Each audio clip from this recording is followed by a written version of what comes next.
What up, y'all? We having a little technical difficulties, man. You know what I'm saying? We trying something new today. We coming to y'all live from Frisco, Texas, man. If y'all would give us a share to the people out there watching, man, we thank y'all for kicking it with us through these technical difficulties. We live, man. We got action, huh? Hey, to the ones out there following, man, we thank y'all. We can't thank y'all enough, man. We come to y'all every week to give y'all some news that you can use on Political Street Talk, man. How you doing, bro? Hold on. Let me see. Hold on. Let me make sure I can pull him up, man. The real one. Yeah, we live. That's the old one. Well, you know, glad to be on top of the dirt. You know what I mean? Glad to be on top of the dirt for the show. So we live. Okay. Yeah, we good. Hey, to the people on some next, we just on for it's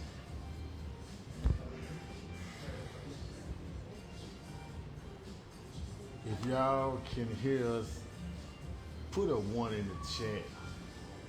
What's up, Reggie Smith, man? I thank you for tuning in, bro. If you can hear us, give us a share, man. We're trying to reach as many people as we can, Reggie. Hey, y'all, we supposed to start at 8:30. We're a little behind, but we rocking, we rolling, man, here on Political Street Talk. We got 2 special guests today, man. We're going to go on and jump straight into one of our guests, man. How you feeling, bro? I won't complain, man. I won't complain. Well, hey, y'all, we're going to go ahead and jump straight into the show since we starting late, man. We got a 1 in the chat, too. This is another episode of Political Street Talk with John Ross. Billionaire boy. And Billionaire Boy, man. We're going to come to you all the time to give you some news that you can use, man. We thank y'all for tuning in and dealing with us through these technical difficulties. So, without further ado, man, I want to introduce our very first special guest, man. To the people that don't know about mortgaging, about lending, about brokering, about buying a house, and about financing a house, man. We want to give y'all some information on that. But stay tuned, too, because we got DJ Wildhair coming to you, man, to give you a very exclusive interview, man. This is his first time on camera. So, y'all stay tuned, man. You know what I'm saying? So, let's welcome her up, man. We got Miss... Come on up here with us, man. Miss Kisser. Miss Kisser. How you doing today? I'm doing fine. Come on around. How you doing? How you doing? Greetings. We get you right here. All right. Thank you. All right. Hi, everyone. So what's going on? What's supposed to talk Slide about? to the left side. I need to be all the way on camera. All right.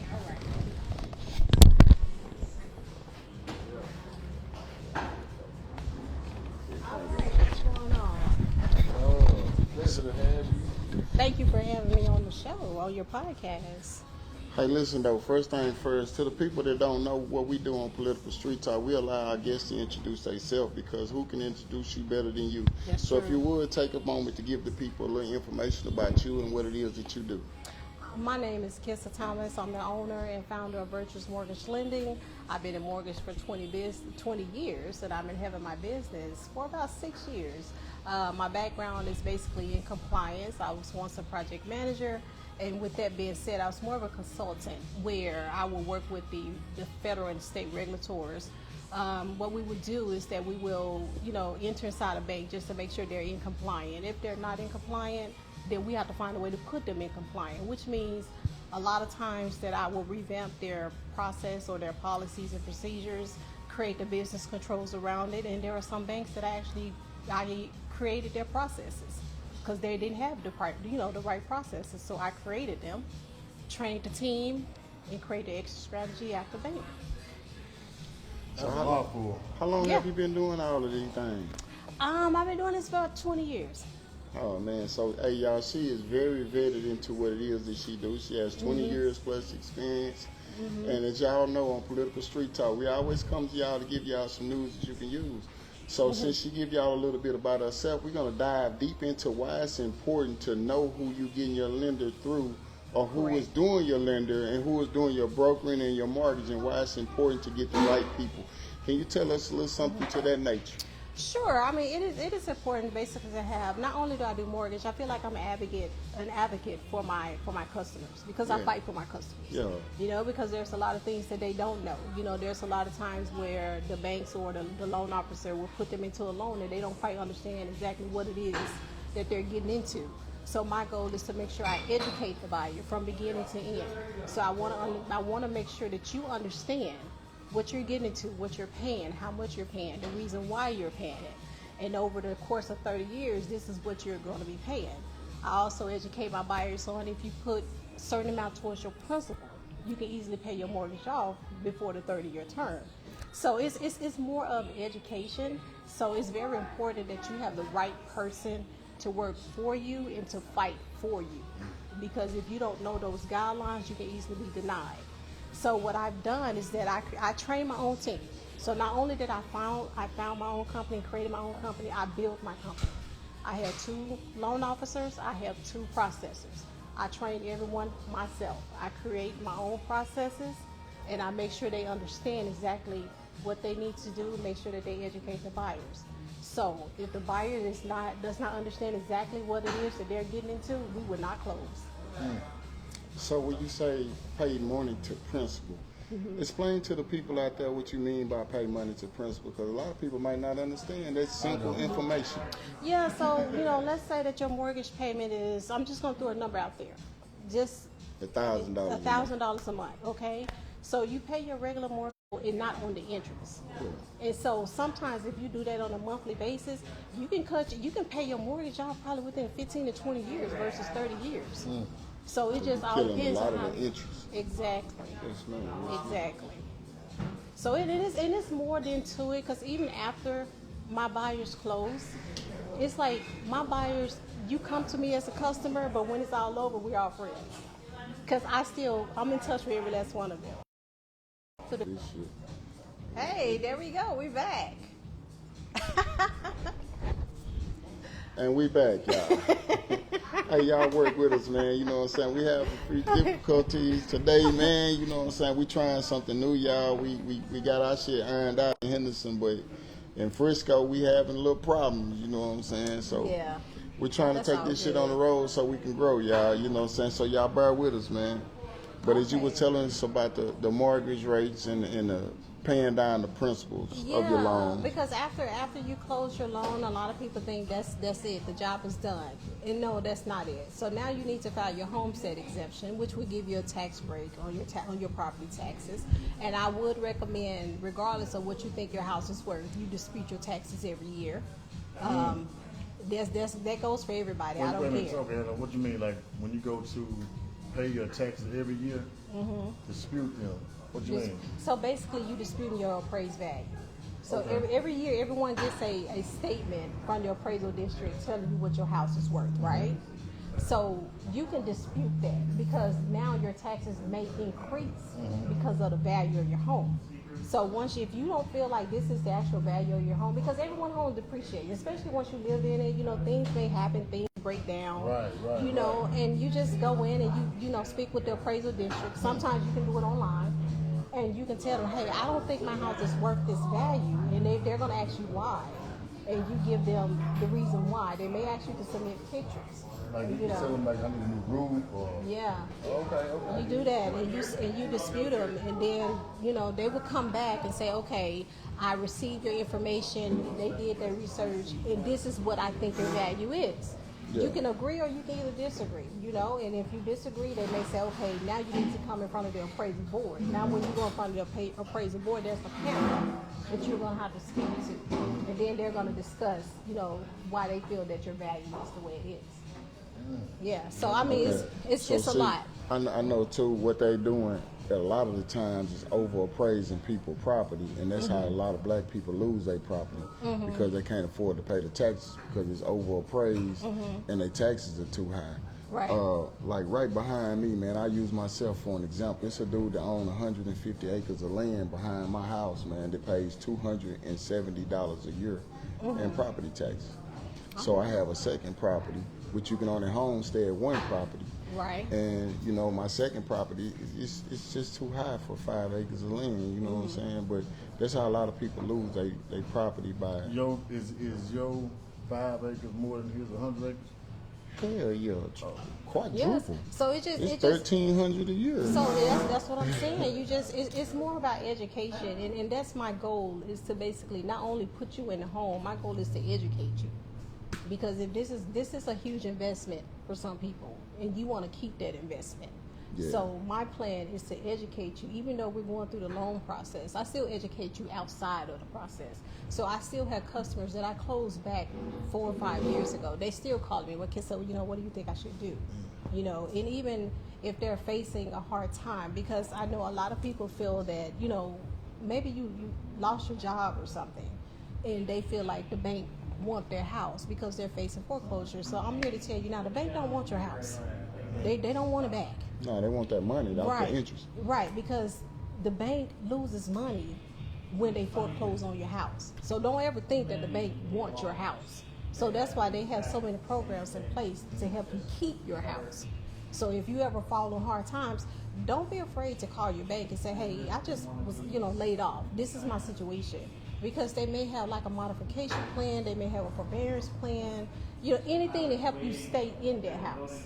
And so I have also worked with companies where I have created processes around the modification programs, and the deed and lieu programs. So like I tell all my buyers, if you ever face that situation, call me. Let's talk about it. And I'm going to help you through the process. So basically you're saying that there are processes that can help you if you need it. Exactly. Okay. So don't ever think that just because you lost your house, you get ready to lose your house. No, don't think that. Let's call me. Let's talk about it. We can. And to be honest with you, I don't mind getting on a 3-way or a conference call with you and the bank, and having that conversation with your bank, talking about your next step. And I have done that. Okay. I guess what I need to know next is what is your firm and how can they contact you? Well,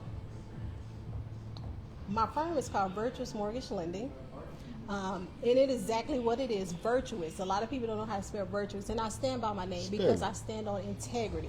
I stand on my work. I have not marketed. I'm going to start marketing because all my work is word of mouth. So I stand on my work.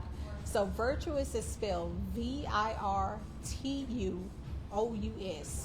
Mortgage Lending. LLC. LLC. So if you place that in Google, of course, my website is going to show up. Okay, and then from my website, everything is online. You can do everything online. You can order your credit report. You can, complete your application online. But for my people that's not tech savvy, they can call me. You can call me at 469-476-0650. That is my office number. And my cell number is 214-770-4349. Call me on my cell number. And both numbers can receive text. So for my people that's not tech savvy, a lot of them do call me, and I will fill out the application for them online. So it just really all depends on the person. And sometimes, like for my elderly people, I do go out and meet them. So like I tell people, I'm a different type of loan officer. I go out and meet my customers. If I have to meet you at a Starbucks or whatever the case may be, I come meet you. We complete the application. Just like a lady that I'm working with now. We have a conversation at 9 o'clock at night. I work around the clock because my goal is to basically service the people. And I want to make sure that you understand what you're getting into. Man, see, hey, y'all, you have a lady that's been in business for over 20 plus years. She's family oriented. She treats business like family, man. So I do. The nature of her business is next to none, you know what I'm saying? So I'm looking in the chat. yeah, what we got in the a lot party? of support in the chat. They calling you the truth. They calling you the GOAT. I appreciate that. I love my customers. I we love have them. Cornelius Warren. She said you the GOAT. She I love used you for her Cornelius. first house. She did. And if Cornelius, I'm going to tell the story. Cornelius was referred to me by someone else. They were told that her loan couldn't be done. she was like, and I think she was just, I don't know, I can hear it in her voice. She was just like, they told me I can't do it, but someone told me to contact you, and you can get the job done. I said, you know what, send me your income, and let me see. Okay. Yeah, so she sent me her income, and I said, what was the problem? And so she said, I don't know. And so she was like, well, can you do it? I said, just watch me. See, actually, that right there is our common denominator. That's how I met you, through her, because she speak highly of you. Yeah, because when they told her that it was impossible, I did it. And so it really all depends. I mean, when I speak to my customers, I tell them, I'm not just your loan officer. You and I get ready to be best friends. And I said, because I'm going to get in your business, and you're going to have to tell me everything. And then I'm going to, basically when you telling me what you're doing now, I know how to put this loan together, because some people do have special circumstances, and you got to know how to work those special circumstances, and that's my forte. I love solving problems. Even when I was a project manager, I solved problems. I figured out, I find the problems and I resolve them. That's what I do. So a lot of my customers, like I said, they have become friends. And I do enjoy them, and they still call me back. And sometimes it's not even, they call and ask me questions, but it's not even for them. It could be for somebody else that's going through somebody else. I don't mind giving them that information, because I'm like, you need to be educated in what you're getting into, because purchasing a house is a huge investment, so you need to know what you're doing.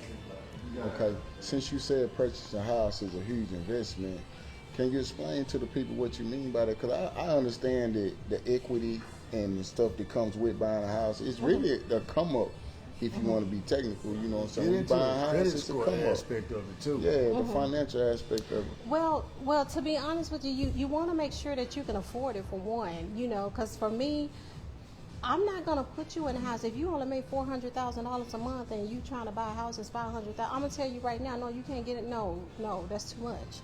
Because you're going to be too far in over your head. So if I feel that it's not right, like I tell people, I love to sleep, and I want to sleep at night.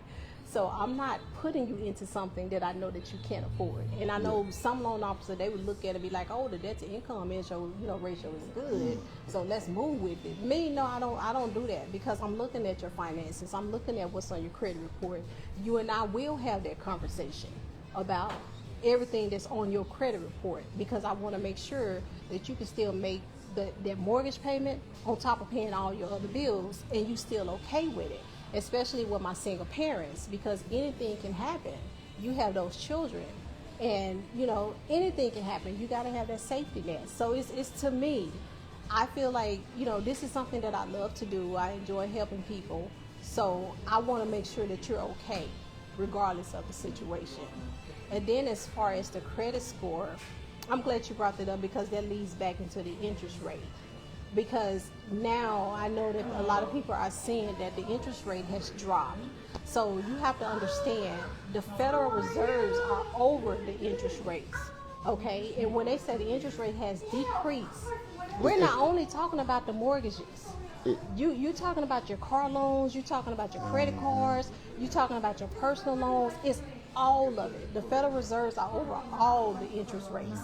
So, next question is, to the people that think that if I have a 620 or over, do they still require a credit report? They do. And I know that there was an article going around stating that if you have a 620 starting on November 16th, that's no longer required. But what a lot of people don't understand, there's not only Fannie, there's also Freddie. So you have two conventional loans. You have a Fannie Mae and a Freddie Mac. But the bank also put margins, or they put overlays on top of what the government states. So even though the government states, oh no, you don't have to have, we're not looking at your credit score. The banks say, they're going to say, oh no, that's an overlay. We need that credit score. So a lot of banks, and so for all y'all realtors that's out there that's telling people, oh, you no longer need a 620 credit score. Yes, you do. You do need a 620 for a conventional loan. So for a realtor, if you know that I'm wrong, call me. Let's talk about it. So if you want to speak, if you want to go over lending, speak with the lender. So if you want to challenge me on it, let's talk about it. So you a lender and a broker, huh? I am. What's the difference? A broker, well, let's say for instance, like if you were to go to one of the major banks, you're only going to work with just that bank. Okay. And you got to go by their rules. You only going to get their credit score. I mean their interest rates. As me as a broker, right now, I have 21 banks all over the USA. So what I do, once I pull your credit, it's only the credit that I pull that they're going to have to look at. And I can shop your loan with every bank that I have. And they got to go by my credit report.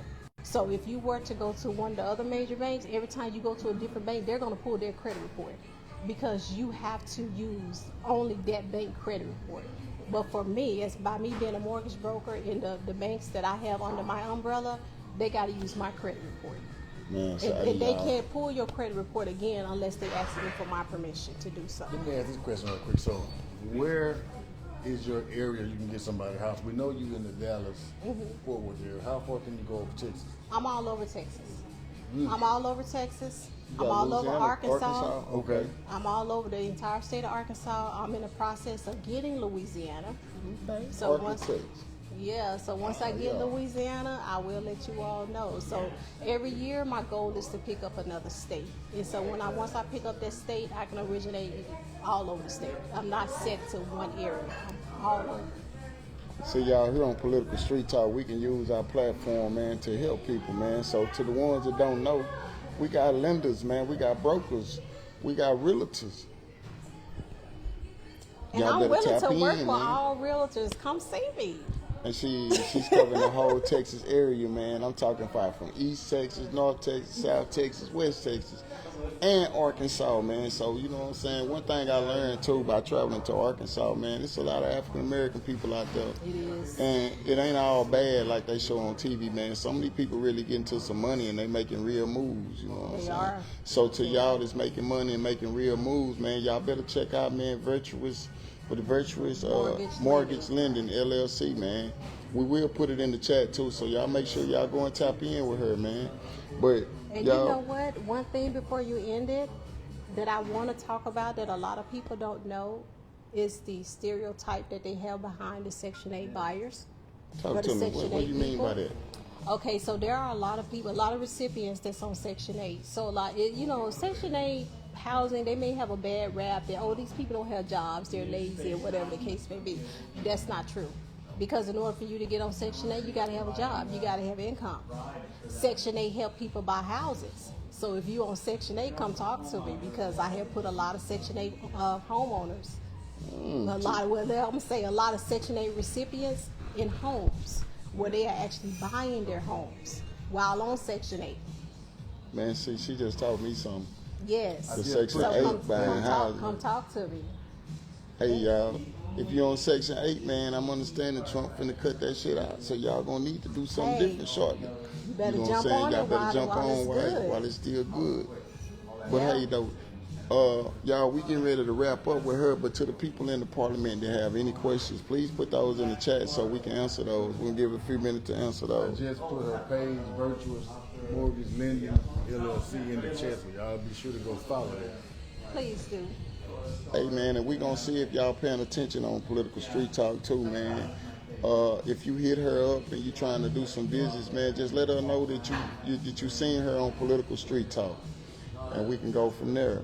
But one more time before we get to our next segue, man, let the people know where they can find you and give them that number again to the ones that's just not tuning in. Okay, sure. Again, my name is Kissa Thomas. I'm the founder and the owner of Virtuous Mortgage Lending, and it is spelled VIRTOUS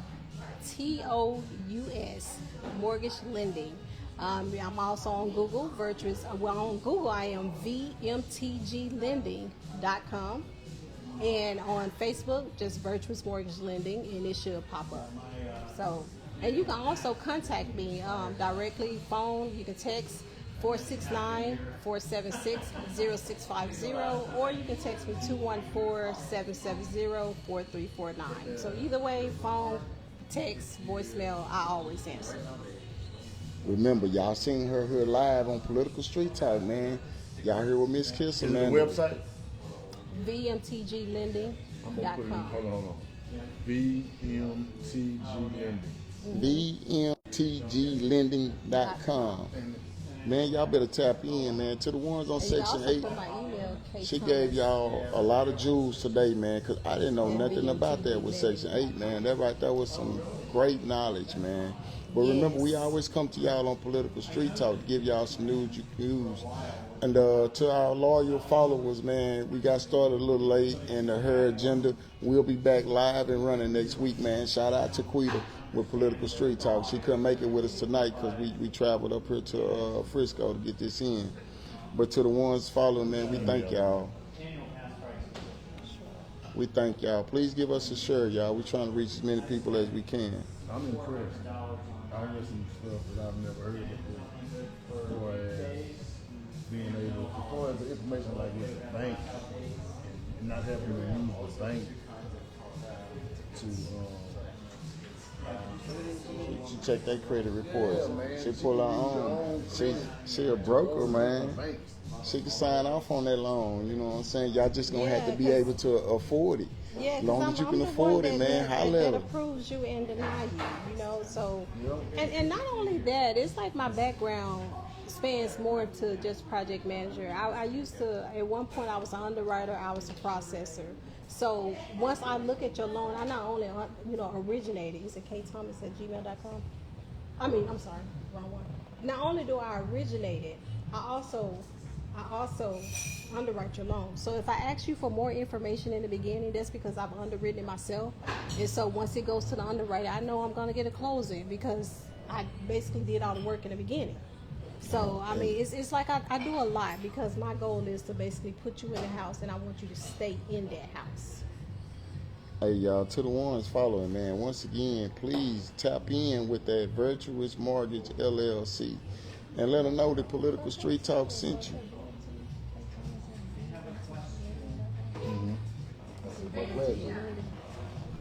Just put it in the chat.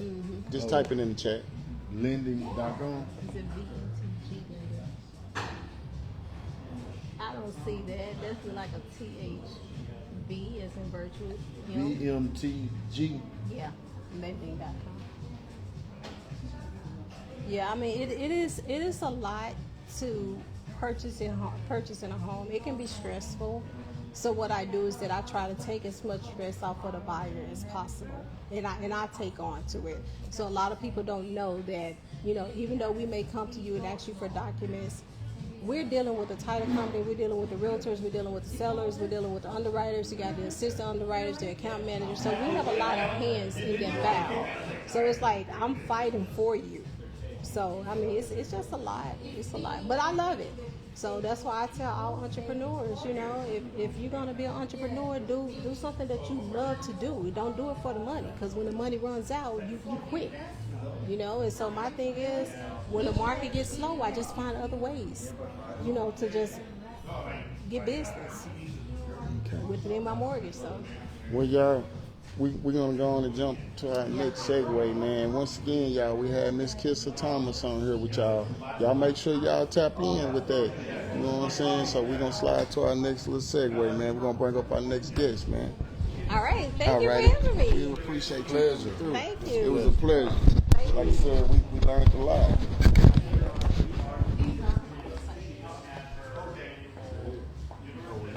To the ones that's still out there, man, that's in the chat live, tap in, man. If you would, give us a follow, man. We're trying to reach as many people as we can.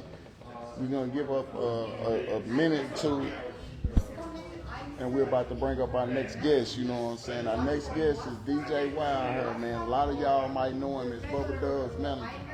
So I just want y'all to know the man credentials speak for themselves. He have a lot going on opposite of the Bubba Dub and all the other things, man. So without further ado, man, we would like to introduce our next guest, man. Mr. DJ Wildhair, man, live and in the building, man. The one and only, man. What's the word? How everybody doing?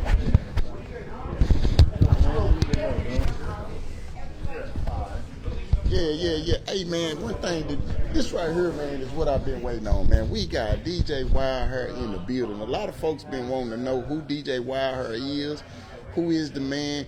I'm going to give you a split second to introduce yourself, brother. Wildhair was one of the coldest DJs that ever touched the wax in Dallas Fort Worth, man. Swisher House, Core.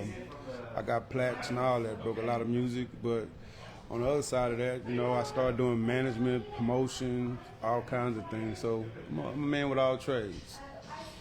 Where you from? I'm from Falktown, Texas. Eastwood.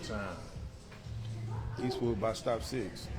Man, hey, man, you know, it's a couple other dudes out of Fort Worth, man, that's really putting it down right now, man. We're going to shout them out before we get into this, man. We got Johnny Damn D. Yep, that's Little Nephew. Twisted Black. You know, that's OG. I used to DJ for him. Twisted Black? Yes, sir. Already. And Go Yayo. Go Yayo, Little Nephew.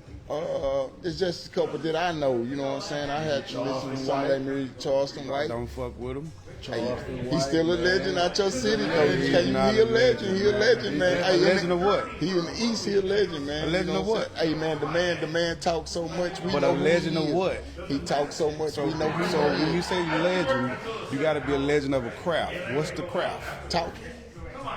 Oh, okay, that's right. He talk. He talks so much. You got hobos in Fort Worth that can talk. Hey, but I'm just saying You got though, dope like, fiends that can talk. I don't know none of them. I know him because I watch him. So he's recognizable. I can say that. But like a legend, nah. He ain't legend nothing. You got dope dudes that's legends. You got DJs, rappers that was legends. You know what I'm saying? But like, you can't knock what he do and make money for it. He can make money for it. He do what he do. But the same thing is that when you go across the grain, you can get recognized. Anybody, I can take a picture by a Mercedes. People think that Mercedes mine on social media. Well, that's what he say too. Goddamn right. So if he say something, What about the community work that he done? Oh hell no, he ain't do no community work. I'm talking about as far as going to the courthouse and going to the city council meetings. Anybody can go to the city house and say something, just record it and just say I did it. So what you saying? He ain't really putting in no work before work? He ain't changed nothing. What he changed for the community? I'm outside looking in. Charleston White, since we're on the topic, Charleston White basically got known for snitching early. When he snitched early, he snitched on Go Yayo for doing prep rallies for schools for test rallies, right? Was that snitching up? Yeah, they was snitching because he was mad because he did videos with guns. He got a point though. But then he turned around and did videos with guns. So have you ever noticed? Not in the school though. He didn't take it inside the school. He didn't take it out in the school. Go Yayo didn't take it out of school. Go Yayo just got prepared young kids just to, prepare for the school and got them hyped with what he was supposed to do with the radio station. But the fact is, this is what everybody do all the time. They'll get on you for what you do. Oh, that podcast is trash and all this, right? And then go 2 years later and get a podcast.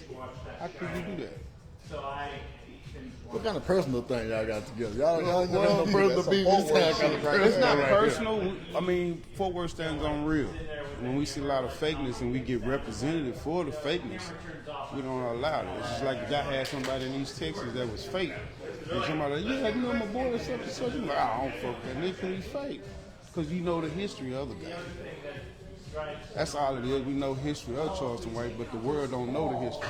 So the more people you meet, I can lie to you, but I'm met off of talent.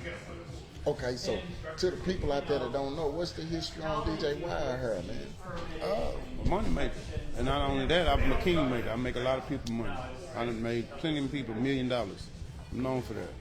Man, I ain't gonna lie to you, y'all. I met DJ Wildhair through consulting, man, and I'm hoping that he can back that up by helping making me a millionaire too, you know what I'm saying? So, you know what I'm saying? That right there is something right there, man. I want y'all to know, man, Political Street Talk have been consulting with DJ Wildhair. He managed Bubba Dub, man. The man know what he doing. So, you know what I'm saying? It's a lot of people out there that want to know about the Bubba Dub situation. But I was like, look, man, I don't know, but we going to have Wildhair on the show, so I'll let him explain it. You know what I'm saying? The Bubba Dub situation is, when people get money, they change a little bit. And they forget who they come from or where they come from. And that happens a lot. Not only just with Bubba Dub, there's a lot of people that I work with when they get the money, you see the true person. So that's the reason why you have contracts, because I already know how far it can go. And so by going so far, you already know the pros and cons of the contract. It's like, you want it to go forever, but sometimes it just don't go forever. Just look at Shaq and Kobe. Shaq and Kobe could have won 6 to 7 or 8 championships, but they had a contract, egos came up, and that's how they ended up separating. How did you begin? How did y'all first link up? Because I remember when Bubba Dub was just on the rise. How did you get in that position of basically partnership? It was basically God, man, because when the pandemic happened, I was in the oil field, and like this snitching skit kept coming up. I thought it was real. You feel what I'm saying? I was like, I'd never watch it, right? So when you had to stay 2 weeks, bored at the house, drinking, I watched it. And when he said $200 for snitching, I bust out laughing. I was like, damn. So I started doing my research on it. And then when I did my research on it, it was more like, damn, this dude's funny. So I ended up hitting him, and I told him, say, man, you need to do this and do this to get your followers up. He was like, you do it. And I was like, you know what, I'm going to do it. I just feel like doing it. Because I ain't had nothing to do, raise his numbers up, and then came to the house. I wanted me to manage him. I told him I'd watch it for a couple of months, and I watched it for a couple of months. So I protected myself. So I watched it for a couple of months, made sure I changed his image, fixed his image, and started taking him places and stuff. And then we start cooking up as a team, and then we start forming certain things, which is Trash is one of them. Okay. So how long y'all been rocking though? 6 years. 6 years. Okay. So basically, you know what I'm saying, Bubba Dub was already doing a little something. You just helped him clean it up and get the business side of it situated. Well, it's different. See, made a statement talking about he was Michael Jordan. And I told him, like, Michael Jordan have never been done without Phil Jackson. Michael Jordan was cold on the court. He was a ball hog. But Phil Jackson showed him the game. So one of the games that I showed Dub was doing skits for trending topics. You don't have to do that. Let's change it to sports and not deal with the rappers. When we changed the sports, we made up Trash, and that's when history was made. He's not known for 40 years. He's known for Trash. The world known him for Trash, not 40 years. So what he developed, he never went as far. So when I told him that, he was like, you have a point. But Michael Jordan played for the Wizards and never made it to the playoff for the championship.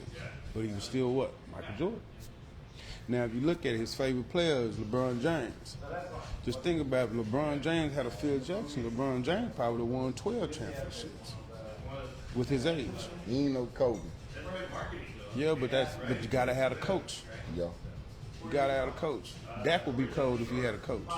Yeah, he's showing it now, man. Dak putting it together, man. Correct. Like if he had a coach, like if he had like Sean Payton. Yeah, exactly. You see what he's doing with Denver. Correct. A nobody. Yeah, got them boys doing good. So it's like it's history made. But as me being a manager and Dub is not the only person I manage and help get a check. It's just the fact that looking into the person and seeing their talent and working around their talent, get to bring the money in. And my job is to use my Rolodex or who I know to get them the spots. Like everything. Kevin Hart, I'm the reason for that. So was the fallout about money? Fallout about money. Fallout was about the account changing, because when I was getting paid, when the money was coming in, it was in my account. But when it came to the big checks, you got to go to the business account, and that's when the money was funny. Okay, so before we get into that right quick, who's some of the other people you manage? I managed Sean on the Beat. Sean on the Beat got his first. That's Yellow B's the producer, huh? That's on me, huh? That's on me. Which, with that being said, we ended up getting them a Warner Brothers deal for $1.7 million. Then I had Young Star. I had another producer. Mm-hmm. Okay, I know who that is. I stopped dealing with rappers because rappers became a problem by beefing and. You know what I'm saying? You had to have more security. So a lot of people don't know when you have a producer owns 50% of the track. It don't matter who's on it. Whether if it's Moneybagg Yo, he has to get permission for that producer, or he buys the track out. If he buys the track out, then that's a different type of deal. But usually he owns the master. Nobody can hit the stage without that man signing a contract, or a award show without that man signing a permit for that. See, a lot of people don't understand the logistics behind these contracts and how this stuff works, man. So since we on it right quick before we get into the money bag, the money topic and stuff, can you get the people out there that don't know a little bit of the how this stuff works, man? You know what I'm saying? Because you started going into it by saying nobody can hit the stage without his signing off. So. Yeah, well, in the music format, right? Because there's different type of contracts. So for the music format, it's like the producer on the master, regardless, because it's the beat you write to and you rap to. So there's a such thing as a rapper, and there's a such thing as a writer if the writer is committed on the rapper's track. So for instance, the producers get 50%, the rappers get 35%, and then the writers get 15%. Usually is the basic how it goes. Sometimes the producer will take 35% if the rapper is an A-list artist. And then if it's a feature on it. Yeah. So for instance, the features got to get a percentage of it because they get a write-off. It's usually 5 or 10%. All depends on the feature. And then either you can buy from the writer, or you basically give the writer his credentials.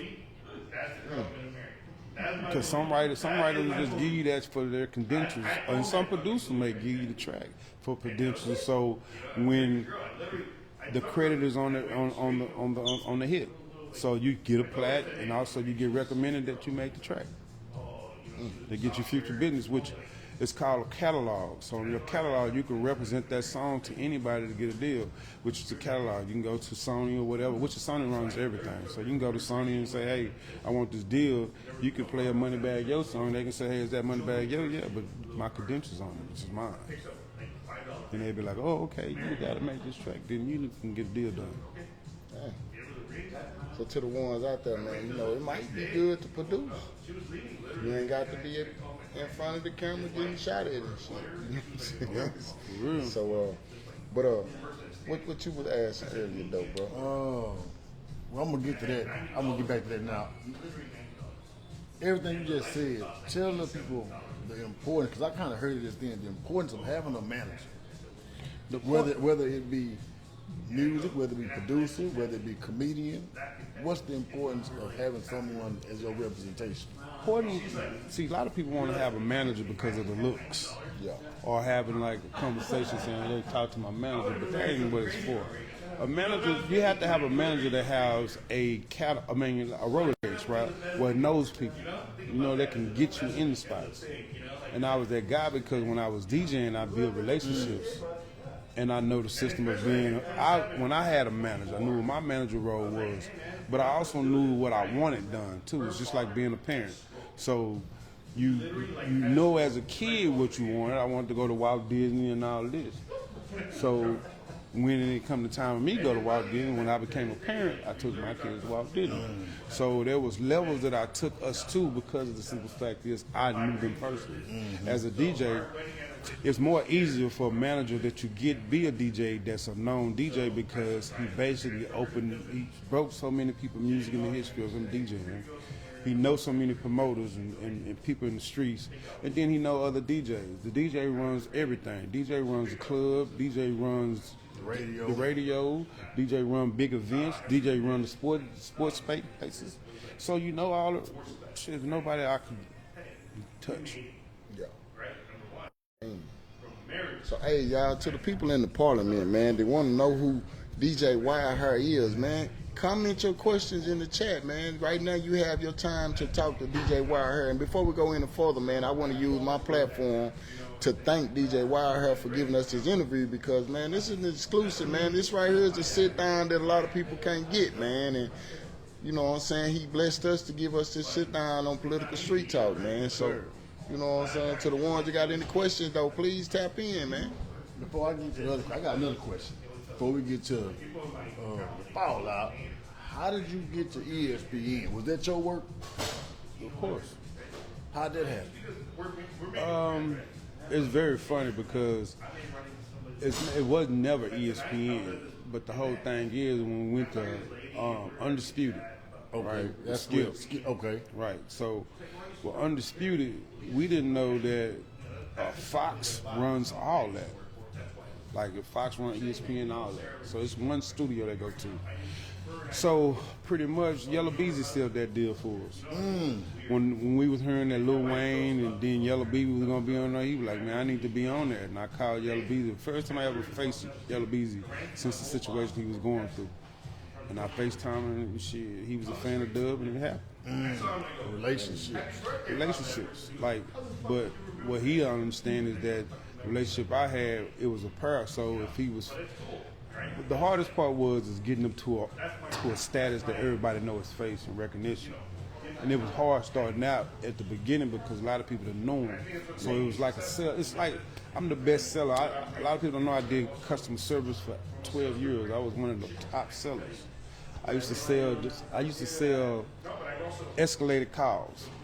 My turnover rate was my sale rate was 67%.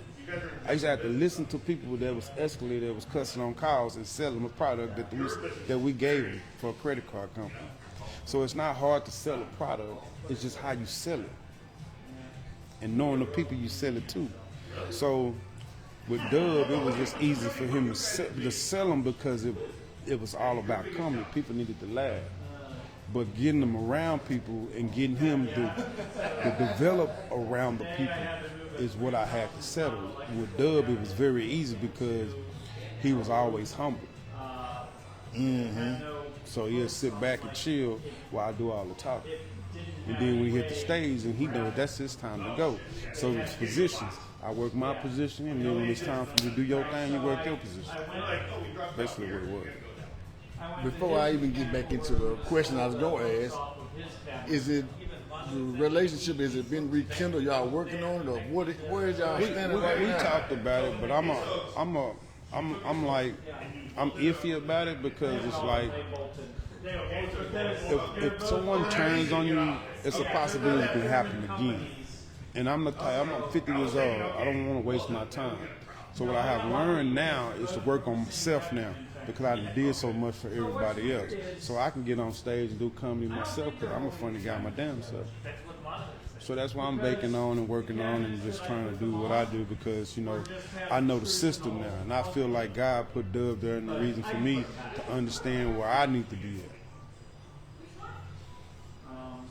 Man, so I didn't really hear this. The connection is making it back yet. I ain't heard that. Connection is there because we have 6 years together. It's just like if you dating, no, I don't want to say dating like no homo shit, but if you dating somebody, you have a relationship though. You have that relationship. A close relationship. Y'all traveling together, you're eating together, you're spending much. If you're on the road, you're spending more time with each other than you are your old lady. Correct. So it's more like for me and Dub, it was more like I was a big uncle to Dub to the point where just get him to a spot. Now he at a spot, so it's on him now. I ain't gonna lie, man. This shit got kind of messy, man. Do you regret anything? Hell no. I wasn't gonna stop. What made you stop? We had a conversation. He got to his senses. Oh, because you know it's like you gotta understand where I'm coming from. I never did anything wrong. You know what I'm saying? I'm never gonna be a yes man to anybody because my job with helping Dub was to get his family out of the places they was. You feel what I'm saying? And for him to eat and his family to eat just like my family would eat forever. So I don't regret anything that I've done because it's all jokes and fun to me, but it's real life. So I don't regret anything. Nothing I put up there was fake, but it's the fact is that there's two sides of the business. That's why you sign the contract. So go ahead, John. Well, I was just gonna say, man, you know what I'm saying? Why? You know, hey man, I rock with you. I really don't know Bub, Dub, you know what I'm saying? I just know we from East Texas, but you know what I'm saying? I think when you get into some of that personal shit, man, it just crossed the line, you know what I'm saying? So I don't know what caused it, what it went to, but I just do know like this right here. When you get to talking about who another man fucking with, that kind of cut me deep. Because I be like, God damn, man, that's some shit I can't deal with, you know what I'm saying? Correct. But, you know, y'all got that relationship, y'all working on that, you know what I'm saying? I'm going to let y'all handle that shit. It ain't got nothing to do with me. But, you know, to the people out there in the parliament, man, y'all got any questions for DJ Wildhair, man? This man here giving y'all an exclusive, man, a sit down with an open mic, man, and we talking, you know what I'm saying? So all you people out there that be wanting to know and ask questions and shit, you got your time, man. You know what I'm saying? Tap in. Yeah, but let me answer that right there. Like, for instance, yours is that, but mine's is money. Yeah. When you cut into my money where it affects what I got going with my family, my gloves off, I bite them off. You know what I'm saying? So it don't matter. Like people have they have things that irritates them. They have things that people think that you shouldn't say or what you shouldn't do. But when you cross the line, then you know if you go to a fight, if a nigga pull out a stick, what you gonna do? Got to find something. I ain't going over there with my damn hand. It seemed like, and I'm going off for everything I've seen online. This was a money fallout. It's a money fallout. Okay, so it's a fallout in contract. Correct. When you sign a contract, okay, we know you got to abide by it. But as a manager, when you go into management, do you say, okay, this thing's going to have an expiration date? Or it might come a time when this person outgrows the contract or my management. The same way you may have a local artist, and now you managing the local artist, now QC them on it, and he like, bro, I got to go over here with these people. Hey, do it, just pay me out. See, with my contract, I got my contract done by a lawyer. I paid $1,000 for my contract. Okay. So, for instance, like, I had contracts for not only just management, I had it for record labels, I had it for certain things. I had 10 of them. So the fact is, I got that when Son on the B got his deal. But the fact is that my contract is existing to a point where if we still doing business, then it doesn't go away because we still was doing business. It's just the fact that the accounts changed. So I'm not going to get penny pinched by anybody because I know my worth. Who make that decision? Who make that decision? As far as I'm about to change the account from what you said, the personal to the business? Well, when it's a business, and that's what I formed him as, when Dub was coming up, I made sure his business was correct. Now, if I was a hoe-ass nigga, I could have put the business in my name. But I'm not because I want him to grow. That's anybody. That's any client that I have. I want you to grow as a businessman. So if I was to leave, then you have your business. Because it ain't about me, it's about you and your kids. Got nothing to do with me. And I can contest to that because when we reached out to DJ Wildhair to consult, man, he told me before we can do anything, you got to get your business straight and you get your political street talk straight, man. So the man ain't coming in trying to take over nothing. I can contest to that aspect of it. I wasn't there with him and Bubba Dub, but I know how he consulting with me, you know what I'm saying? So I can't speak for the Bubba Dub, I can only speak for me, you know what I'm saying? So as I know, you know what I'm saying? You got to get your business straight because that's the only way you can get paid. So at the end of the day, once the money turn real, the business gonna last forever until you tear it up. So, you know, until you tear it up. Was he your biggest artist that you managed? No. The biggest and the hardest artist I ever managed was a drug dealer named King 15. But with King 15, he was more loyal. I seen so much money, it was crazy. He was a rapper? He became a rapper. He was one of the biggest dope dealers. Was you managing him in the streets or was you I met him in the strip club. We made so much money. Was you managing him? I was managing him, yes. It's like New Jack City right here. Yeah, I managed him. He had a song with Boosie called Louisiana Nigga. Where you from? He was from Louisiana. Where you at now? He in Texas. But he was one of the hardest because nobody knew him. See, with Dub, he already had a little status going. He had the 40 years going and everything else. With King, he didn't have nothing going but the streets. So the hardest thing was to transvert him into a rapper, but at the same time, convince people that he was a good rapper. So that's where you have to have features. Was he a good rapper? Did he just have some money? That Louisiana Nigga could have been the biggest, hottest hit ever.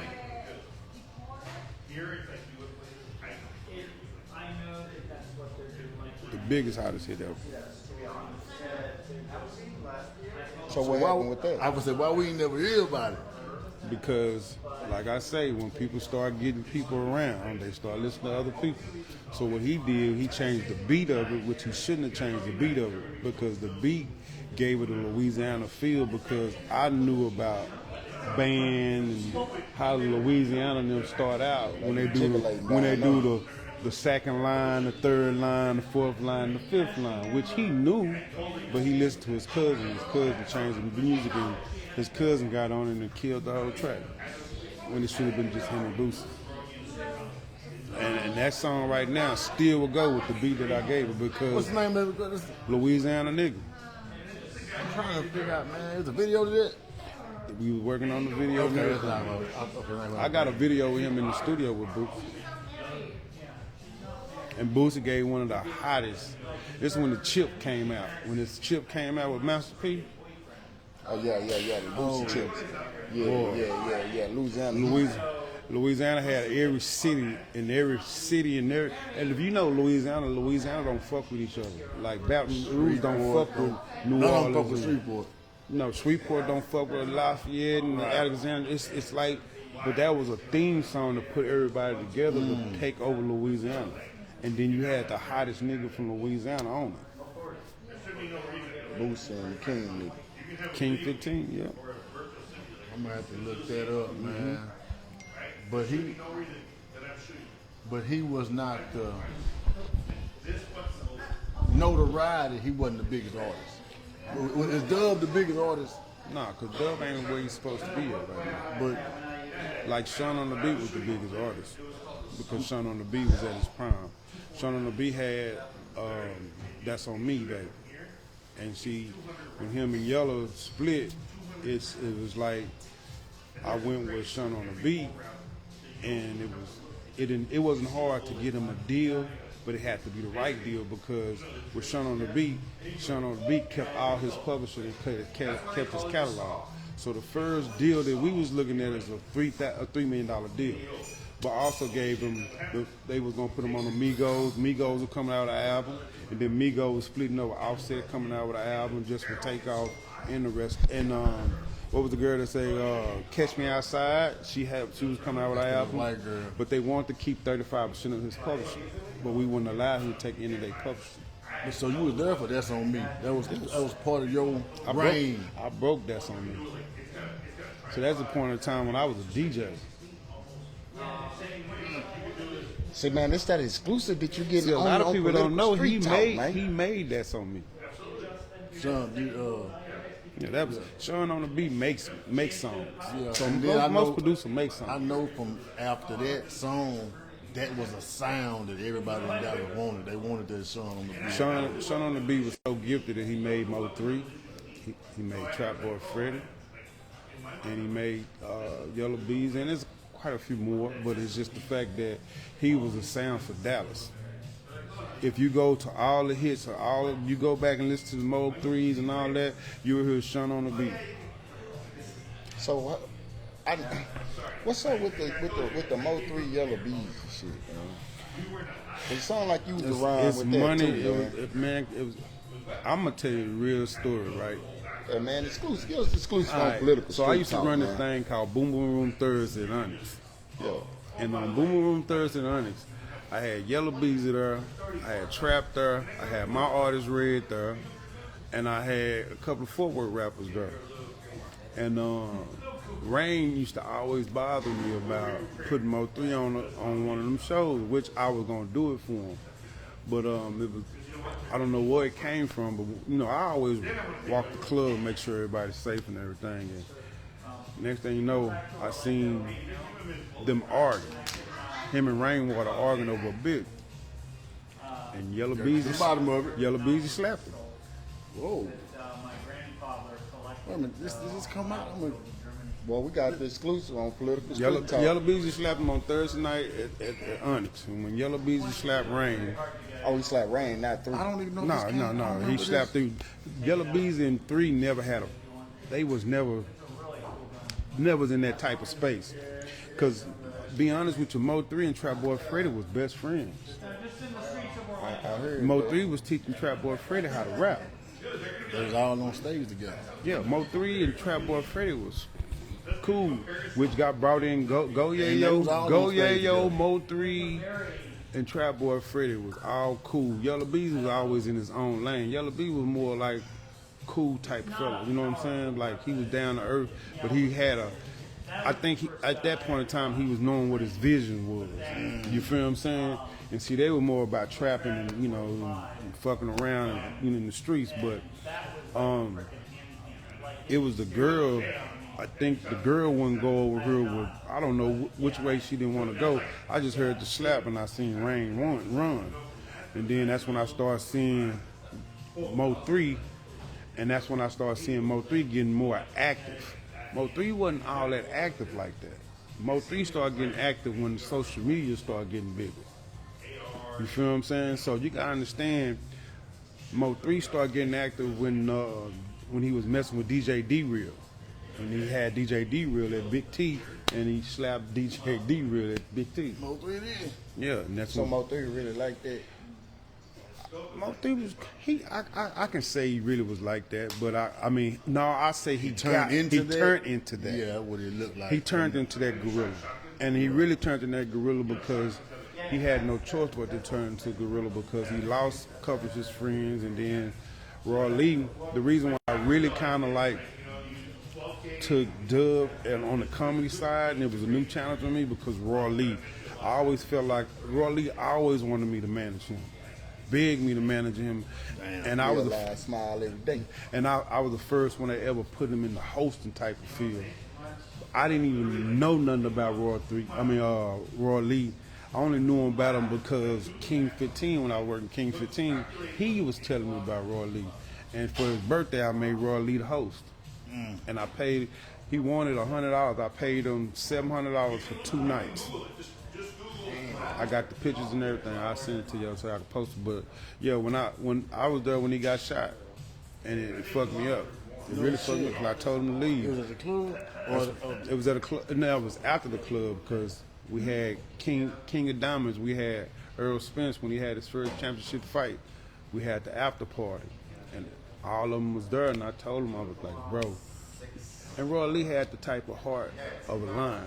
He didn't give a damn. He like, fuck that shit, bro. I'm like, come on, bro. And he ended up leaving. But when he ended up leaving, I leave at 5. So by the time I woke up, I found out he got shot. Yeah. So man, hey y'all, I'm just wanting y'all to know, man, y'all getting this exclusive on Political Street Talk, man. DJ Wildhair been around the whole scene, man. It sounds like he know a whole lot about a whole lot, man. You know what I'm saying? Yeah, man. So I'm telling you this, we definitely gonna have to spin this back, and we gonna promote this again, y'all. We gonna sit down and go more in depth because I want to know the DJ Wildhair story from the Fort Worth to the Dallas, man. You know what I'm saying? The whole breakdown. Because I seen the dude in the comments say earlier, when you said something about the Dope Boy legends, he was like a legend for what? So, you know what I'm saying, man? That was in the parliament, man, in the chat.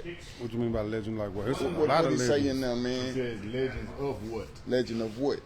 You know what I'm saying? So, really, we gonna have to spin this back, man. I really want to do this again and sit down more in depth in a more closed setting and go deeper into these conversations, bro. Because a lot of people want to know this shit that you telling me, man. Because it's blowing my mind. Because you telling me that Trap and 3 really was partners. You know what I'm saying? So it seemed like, you know what I'm saying, like how did that change up with the Mo 3 beefing with Yellow? So that's how they threw Trap off in it. I listened to Twisted Black song. That's all I know about it, man. Well, you know what I'm saying? I'm gonna tell you like this. Sean on the Beat and Mo 3 did a mixtape.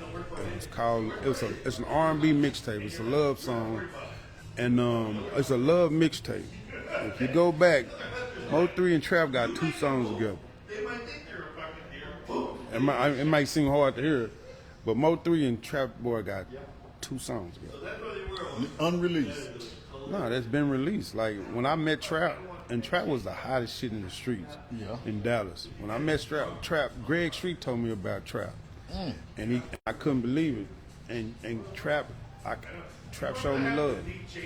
Like the first show I didn't pay him nothing. He showed me love. And I had a discussion with him about Mo 3, and he said Mo 3 was one of the best rappers in the world.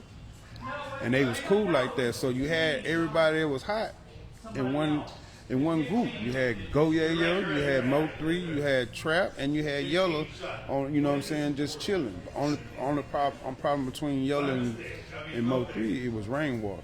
So we almost had the New Dallas before the New Dallas. If you notice that, Mr. Hit That Hoe was trying to make that mixtape with all of them on there. Yeah, that's when Hit That Hoe started doing his little thing.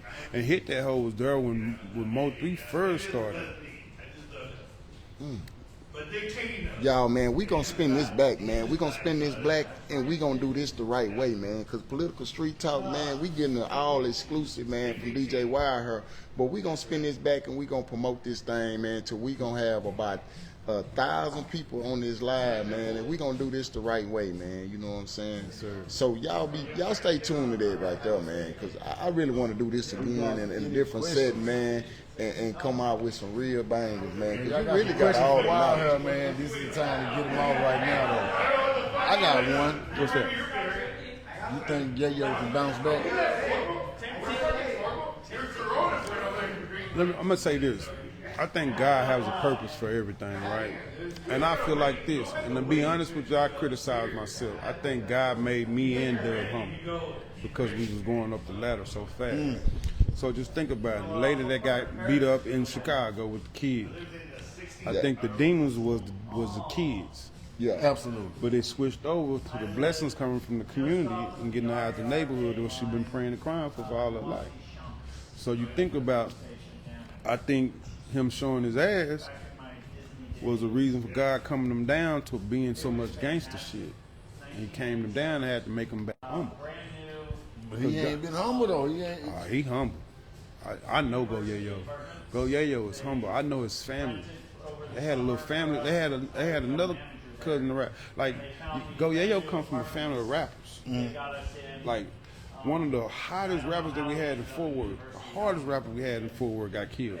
And that was his cousin. So he has a street life. He's very street. And, you know, Lil Ronnie, rest in peace to Lil Ronnie, that was my nephew. Like I got pictures of them all. Like these Lil Zach was the hottest nigga from Fort Worth. But he was just so gangster. Southside Fort Worth. So gangster, and that reminds me of Go Yayo, but Go Yayo was the youngest out of all of them. But Go Yayo about that action. Go Yayo would get in there, but he had so many times going back and forth to that prison system. And he stuck. He can't. And then he lost Lil Ronnie. Lil Ronnie was his motivator. Like Lil Ronnie was, so he going through that transition. Then he got a nigga that's bothering him, and then now the whole social media world is against him. And then you gotta understand, Go Yayo used to go to the social media world and it give him comfort. Now he ain't got that comfort no more. He can't even turn on the internet without somebody talking about it. But the infamous photo, did that ruin him completely? Yes, because they say it's one that's not censored. It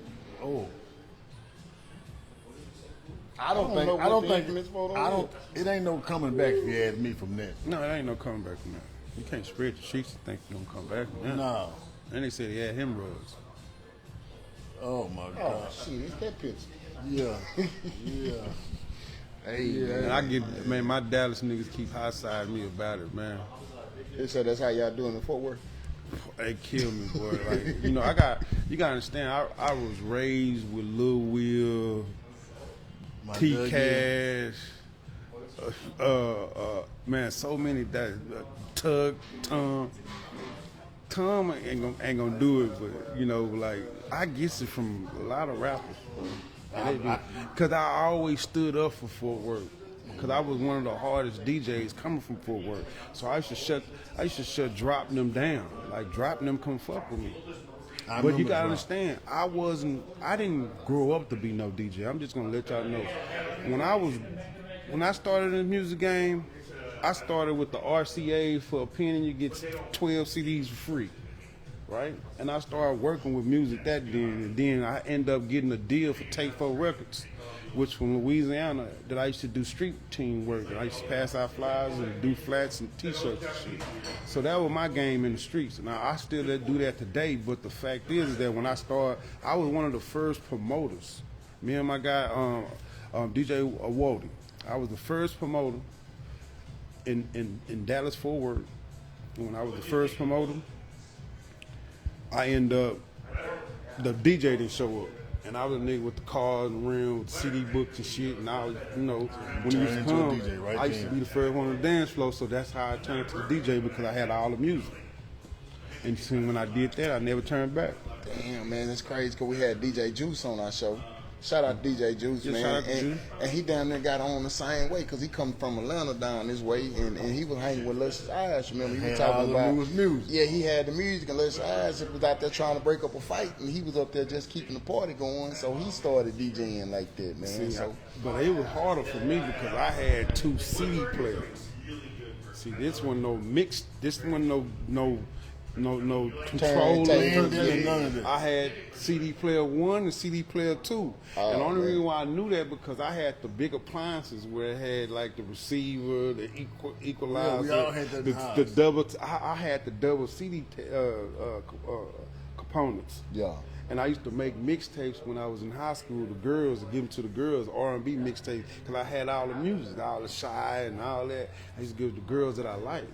And what was so crazy, I didn't know what I was doing, but when I learned the game when I was on the road with Twisted Black, I went to Indiana, and when I went to Indiana, that's when I knew about mixing, and they mixed with 4 turntables. So when Black was giving out the records, for promo, when I was giving out records, they was coming back with chopping screw, 4 mixes on it and everything, and he'd look at me like, damn, you niggas outdoing you. So what I did, I came back, I was the first niggas out here that was doing mixtapes. See, man, it's crazy because in my barber shop today, man, I had the music on and I was showing a youngster Twisted Black, and I was like, man, this dude right here is supposed to blow years ago, man. I remember hearing Twisted Black years ago, but he kept going to the pen, man. You know what I'm saying? So, what year was this when you were messing with Black, man? Man, I started out with Black. Hold on. Shout out Lil Tech Corleone, man. Closed Circuit Media, man, because he been putting it down too for a long time, man. But go ahead, you say Black, man, it's, I want to say 98. 98? Yeah. 98. I want to say 98 close to 98 close to 2021, man. My first show with Black, I used to DJ at this club called Steppers, right? Yeah. I used to have Powerwall and them come, everybody used to come. And this was my first time, my homeboy Pepper turned me on to Twisted Black, local rappers, Fort Worth rappers. I never was into Fort Worth rappers. I was only into Dallas and records I was receiving, because it was hard for DJs back then to get music unless you was with a DJ coalition. And that's when I heard of TJ DJs. Yeah. You know what I'm saying? So, make a long story short, that was the only way I get music. So we had CDs. It was getting close to a point where we was put the CD in there and download and put it on the CD and then take it out. Where you can only do like 20. You only had 90 minutes when you had to get the CDs. Yeah. You got 90 minutes on it. So they made them like cassettes. So make a long story short, when I went to Steppers, he came up there. You know, Twisted Black got the gangster history. You know, he scared me because I seen the scar.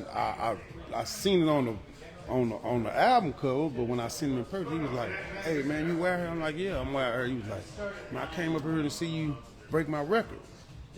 All right, come and chill. So I played his record, and he was so shocked that I played his record and people danced to it. So when he came back to me, he was like, "Hey man, I want you to be my DJ." And he was like, we negotiated a price, and then he was like, our first show in Little Rock, Arkansas. Our first show was with Murphy Lee. Wait, time out. To make sure I heard this right. You was there for Twisted Black first show? Yeah.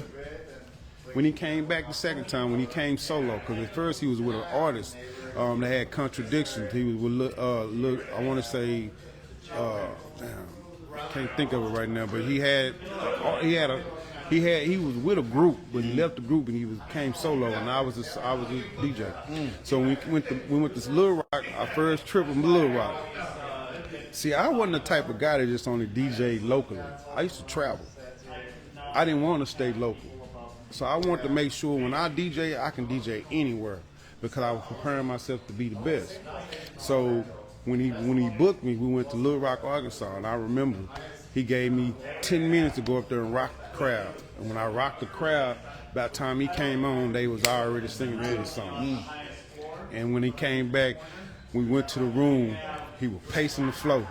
And he was like, man, you're a cold motherfucker. I was like, yeah. I wasn't really kind of like, I just wanted the money. I wasn't really tripping. It was just more like, shit, I'm happy that I learned and I prayed for the gift. And I was one of the coldest record breakers in the world. Like every record that I had, I broke because I knew music. I can turn out the crowd. I remember when I signed with Swisher House and I went to China. Over 600,000 people I rocked. Yeah. Well, I know you got a gift, man, and I know it got to be something because when you invited the show, we come up there to rock with you for your birthday, man. I seen Twisted Black and the youngster, man, FMB Long. Yeah, left me long money. Good morning, twins. Hey, man, so the boys still rocking with you, man. You know, it's like, to me, coming from the country, you know what I'm saying? That was my first time ever seeing Twisted Black in person, you know what I'm saying? Yeah, that was my first time ever seeing him like in my person, brother, you know what I'm man. saying? So it was yeah, that's what's up, you know what I'm saying? It would have been more, but it's like, yes, like I Tom Tom DJ, Big Tuck DJ, a lot of people DJs I was back in the day. Let me get this question out the parliament. My brother Roger say, what advice would you give someone wanting to manage an artist? I ain't gonna say that. Get that contract. Well, first of all, what I did, and I always did that with anybody, I wanted to make sure he was manageable. Because some people are just not manageable. Because like I can be managing you, and I got a play going, but you so hard-headed you don't want to do the play, and the play fucked up. Then we lose, we both lose, no one lose. So make sure they're manageable first, and then get your contract. Right now you got Chat GPT that you can go on there and you can get a solid contract, but get a lawyer to make your contract. So when a lawyer make your contract, then you know another lawyer got to do work to get them out that contract. And then you have options. So if you do get fired, within those options, he have to pay you out anyway from your work. So you got to get it. First thing you do is make sure they're manageable, and then if you feel that it can go further, then get your contract and then go for what you know. Solid. I'm gonna throw a name out here. I'm trying to switch the topic a little bit on the subject matter, and you tell me if you know anything about it. The Uhuru Academy. Uhuru Academy? Yeah, does that ring a bell? It was a homeschool black school in Fort Worth. I can't think of the brother, man. Bubba. I can't think of his name, but he started the Uhuru Academy. The Uhuru Academy. It was in Fort Worth, a black school. What side of town? I want to say down there, Stop 6 area, but maybe The Uhuru Academy? Because that's in my neighborhood. You probably talking about the Boys and Girls Club. This was a homeschool organization that was started by, I can't think his name, Baba something. Was it a Muslim? No. Because I'm going to tell you like this, Muslims were very rare in Fort Worth, but they came more popular after 2005. Do you remember when, you ever heard of Cyrus Student City? Who? City? No, okay. It's a whole movement of black people in Fort Worth that was on Sulu? No, not Bloods. It's gangbang. Nah. Okay, we can change the subject. It's another group. If I think of the name, I'll think of his name in a minute. I'm gonna get all the information. Yeah. Hey, y'all, to the people in the parliament, man, this dude, man, DJ wildhair, I'm telling y'all, man, his body of work speaks for itself, man. We get so caught up in the Bubba Dub thing that, because we know him, and predominantly he's from East Texas. He's from here, hometown dude, so we know him. But, you know what I'm saying, don't overlook, man, the DJ wildhair body of work, man, is next to none. It speaks for itself, man. The man been in China, boy. I've been everywhere. I mean, pretty much I can do anything in any city, and I got the people in the city that are backing, and that's just like even if Dub was here, to be honest with you, when we came to a city, we already had a car, we already had the club to go to, and we already had the people, or the bitches, or the guns, and or the drugs if we wanted it. And that's the system that I learned from Black, because when we went back to another city, we always build relationships. And my relationship is thick, like anywhere, thick.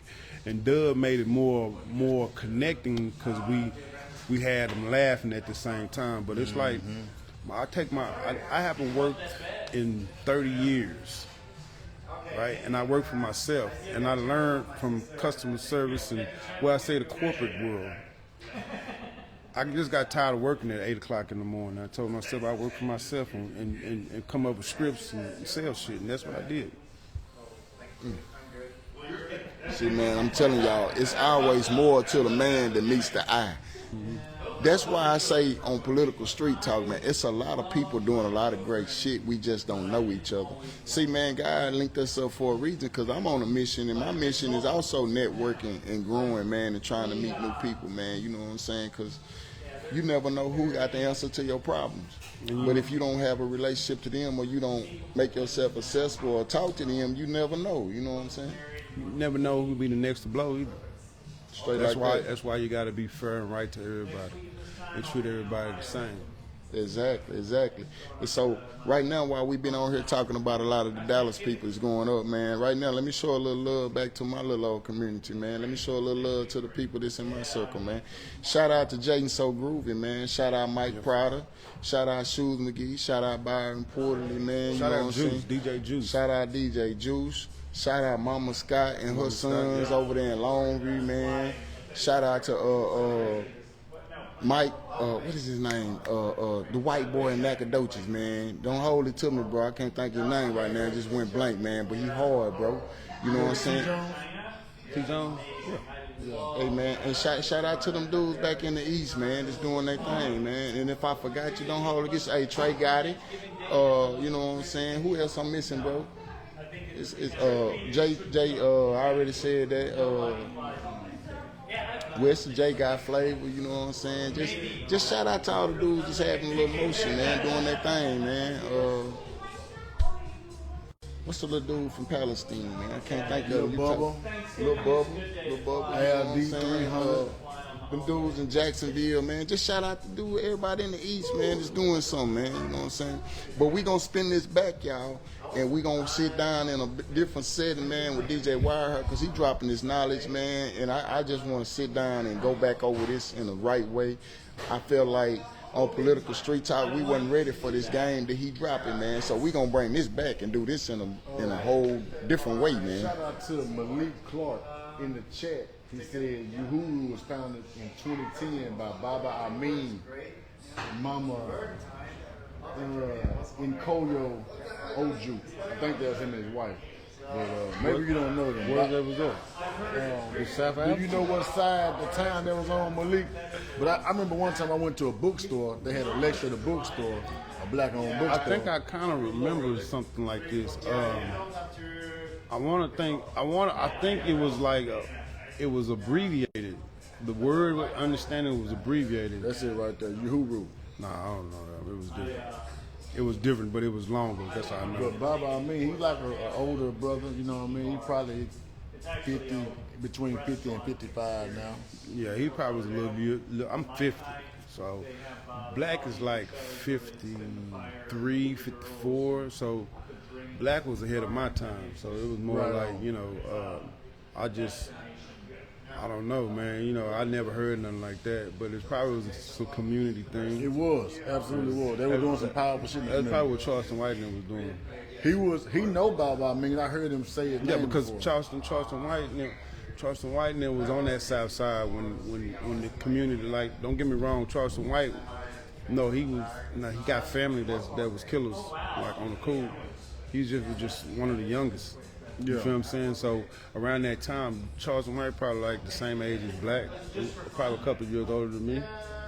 So the fact is that would probably be in that community because they was trying to raise boys to be right.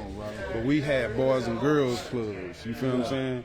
that don't have no more. So we had Boys and Girls Club, and we had like the YMCA was starting to deal with black people in their community and let us play basketball, baseball, and all that.